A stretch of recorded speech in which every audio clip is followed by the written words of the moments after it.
ഒറ്റയ്ക്ക് വഴിവെട്ടി വന്നവനാടാ. അത് തന്നെ നിവിൻ പോളി. അപ്പം ഇന്നത്തെ നമ്മുടെ സബ്ജക്റ്റ് നിവിൻ പോളി തന്നെയാണ്. അതായത് നിവിൻ പോളിയെ പറ്റി ഒരുപാട് ആക്ഷേപങ്ങളൊക്കെ ഇപ്പോൾ വന്നായിരുന്നു, അവരെ പീഡിപ്പിച്ചു എന്നൊക്കെ പറഞ്ഞുകൊണ്ട്. ഇപ്പോൾ അതുമായിട്ട് ബന്ധപ്പെട്ട് വിനീത് ശ്രീനിവാസൻ്റെ ഒരു ഇത് വന്നു. ഇത് മാത്രമല്ല, ആദ്യം മുതലേ തന്നെ നിവിൻ പോളിയുടെ കേസിൽ കുറേ ദുരൂഹതകളുണ്ടായിരുന്നു. ഈ പറയുന്ന മാസം ഡിസംബർ മാസം നിവിൻ പോളി ഡിസംബർ ആദ്യ വാരം ഈ പറയുമാതിരി ദുബായിലുണ്ടായിരുന്നെങ്കിൽ പോലും ഈ പറയുന്ന ഡേറ്റുകളിലൊന്നും, ഈ പറയുന്ന 10 കഴിഞ്ഞിട്ടുള്ള ഒരു ഡേറ്റിലും നിവിൻ പോളി ഈ പറയുന്ന സ്ഥലത്തില്ലായിരുന്നു, ദുബായിലില്ലായിരുന്നു എന്നുള്ള കാര്യം ഓൾറെഡി തന്നെ സിനിമാ പ്രേക്ഷകരിൽ അവൈലബിൾ ആയിട്ടുള്ളൊരു സത്യം തന്നെയാണ്. അതുപോലെ തന്നെ ഇതിനകത്ത് ഈ മട്ടാഞ്ചേരി മാഫിയയുടെ ഇൻസൈഡ് പൊളിറ്റിക്സ് ഇത് ഓൾറെഡി തന്നെ നിവിൻ പോളി സൂചിപ്പിച്ച കാര്യമാണ്. ഇതിപ്പോൾ വ്യക്തമാവുന്ന രീതിയിലാണ് നമ്മുടെ നിവിൻ വന്നിട്ട് പറഞ്ഞിട്ടുണ്ട്. വിനീത് ശ്രീനിവാസൻ വന്ന് കാര്യങ്ങൾ പറഞ്ഞിട്ടുണ്ട്. അരുൺ വന്നിട്ട് സംവിധായകൻ അരുൺ ഗോപി വന്ന് കാര്യങ്ങൾ പറഞ്ഞിട്ടുണ്ട്. ഈ സ്ത്രീ പറയുന്ന ഡേറ്റുകൾ സംബന്ധിച്ച് ഒരു 10-ാം തീയതി കഴിഞ്ഞുകൊണ്ടുള്ള ഡേറ്റിൽ ഈ നിവിൻ എന്ന് പറയുന്ന വ്യക്തി ഈ പറയുന്ന സ്ഥലത്തില്ല. 8-ാം തീയതി നിവിൻ ഈ പറയുന്ന ദുബായിൽ നിന്ന് തിരിച്ചു വന്നതിന് ശേഷം ഇല്ലാത്ത ഒരാളെ എങ്ങനെ ദുബായിൽ വെച്ച് പീഡനം. ഇനി ഇതിനകത്ത് വേറെയും സംശയങ്ങളുണ്ട്.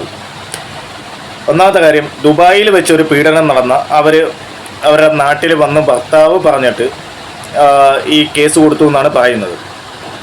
ശരിയാണ്, ദുബായിലായാലും നാട്ടിലായാലും ഈ പറയുമാതിരി പീഡനം നടന്നു കഴിഞ്ഞാൽ ചിലർക്ക് പറയാൻ പേടിയുണ്ട്. പക്ഷേ ഇവർ പരാതി കൊടുത്തപ്പോൾ ഒരിക്കലും നിവിൻ്റെ പേര് പറഞ്ഞില്ലായിരുന്നു, അതും പീഡിപ്പിച്ചു എന്ന് പറഞ്ഞില്ല. ഭർത്താവ് സമ്മതിച്ചിട്ടാണ് ഈ പരാതിയുമായിട്ട് വന്നതെന്ന് പറയുന്നുണ്ട്. എന്തുകൊണ്ട് പീഡന പരാതിയല്ലേ മുൻപേ കൊടുക്കേണ്ടത്? ജാമ്യമില്ലാ വകുപ്പ് കാര്യങ്ങളൊക്കെ. അപ്പോൾ അവർ ഓൾറെഡി ആദ്യം കൊടുത്ത കേസിൽ അത് ചെയ്തില്ല എന്ന് മാത്രമല്ല, നാണക്കേടാണെന്നാണ് പറയുന്നത്. ഇവർ പ്രാഥമിക അന്വേഷണത്തിന് എന്നെ ഈ കേസ് തള്ളിപ്പോയതാണ്, അന്ന് തല്ലി എന്നാണ് പറയുന്നത്. പീഡന പരാതിയാണെങ്കിൽ അന്നും കേസെടുത്തേനെ, ഇന്നത്തെ പോലെ തന്നെ കേസെടുത്തേനെ. പിന്നീട് പീഡിപ്പിച്ചു എന്നൊക്കെ പറയുന്നു എന്നുള്ള രീതിയിൽ അന്ന് നിവിനോടും പോലീസ് പറഞ്ഞു എന്ന് പറയുന്നു. എന്നാൽ പരാതിയിൽ അത് കാണിക്കാത്തടത്തോളം കാലം പോലീസിന് ആ ഒരു പരാതിയിൽ കേസെടുക്കാൻ ഒക്കില്ല. മൊഴിയിന്മേലും ഒരു കേസെടുക്കാൻ ഒക്കില്ല.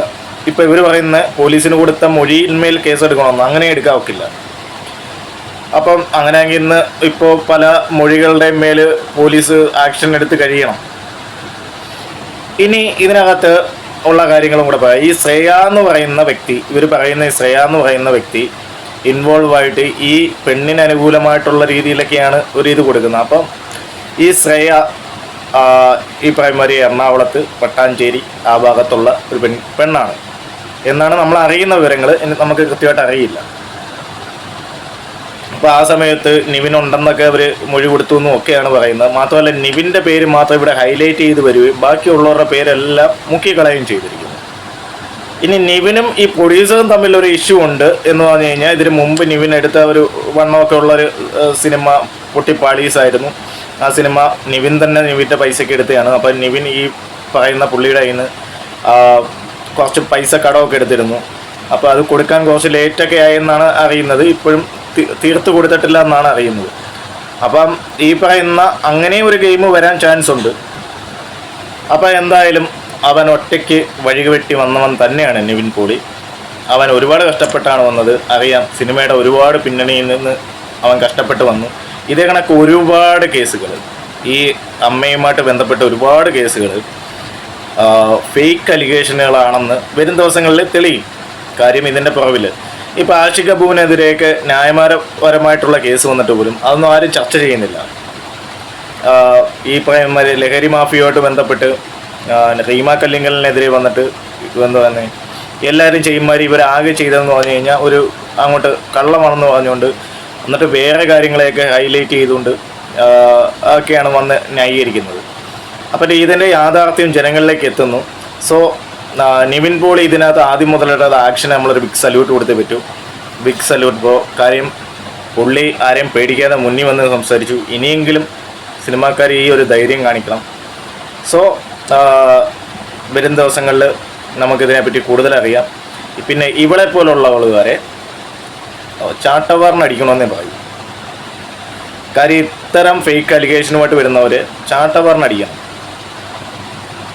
അപ്പോൾ ഇതേ കണക്കുള്ള കള്ള നാണയങ്ങൾ ഒരുപാട് പേരെ മോശക്കാരാക്കാൻ വേണ്ടി വന്നത്. ഈ അലിഗേഷൻ കൊണ്ടുവന്ന എല്ലാ പെൺകുട്ടികളുടെയും ഒന്ന് ബാക്ക്ഗ്രൗണ്ട് നിങ്ങളൊന്ന് ചിറഞ്ഞു നോക്കിയാൽ മനസ്സിലാവും. ഇവരെല്ലാം ഒരു കാലത്ത് സിനിമയുടെ ഏതെങ്കിലും ഒരു പാർട്ടിലൊക്കെ അംഗമായിരുന്നു. ഇപ്പോൾ നിവിൻ പോളിക്കെതിരെ വന്ന പെൺകുട്ടി സിനിമയുടെ ഒരു ബന്ധമില്ല എന്നാണ് പറയുന്നത്.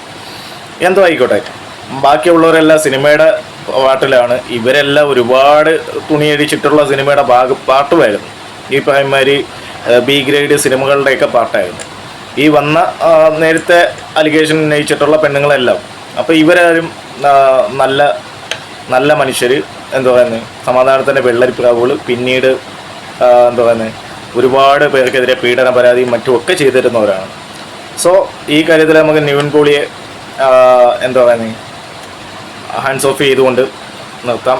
ഇതിനെപ്പറ്റി നിങ്ങളുടെ അഭിപ്രായങ്ങൾ നിങ്ങൾ കമൻറ്റ് ബോക്സിൽ രേഖപ്പെടുത്തണം. Thank you all. Thank you for watching. By.